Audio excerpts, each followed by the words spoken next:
in let's see, Dnipropetrovsk, in Odessa, and farther west in Ukraine that were all U.S. owned factories, U.S. owned facilities, and Russia attacked and destroyed them.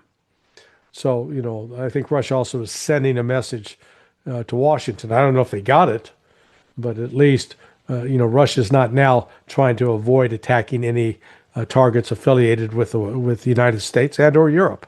Well, the last time we spoke, I mentioned that Zelensky's former advisor, Alexei Arestovich, he made the point that in the bunkers beneath the residence, they do have, or nearby at least, they have the Russians have like nuclear command center, and this was allegedly one of the reasons why the Russians were so angry. They see this as a direct U.S. strike on their retaliatory capabilities.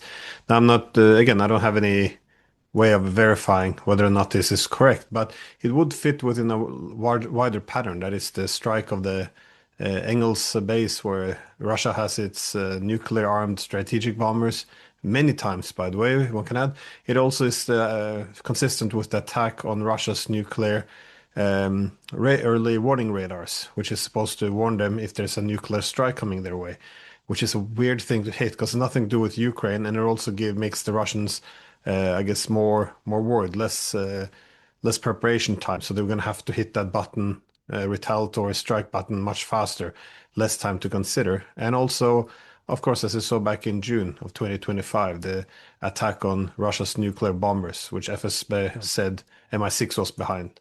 But Yeah. I assume also the CIA had a role in this. So how do you, again, if this attack on Putin's residence fits within all of this, what is the purpose here for the United States?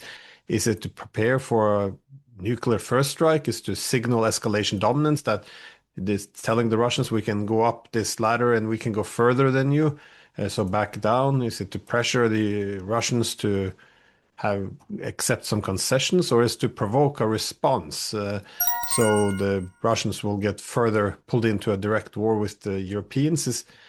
How are you assessing this? Because this is beyond provocative. This is, I mean, when Russia responds, if our leaders dare to say it was unprovoked, this is beyond comprehension. I mean, imagine something like this happened during the Cold War. It would have a separate chapter in the history books.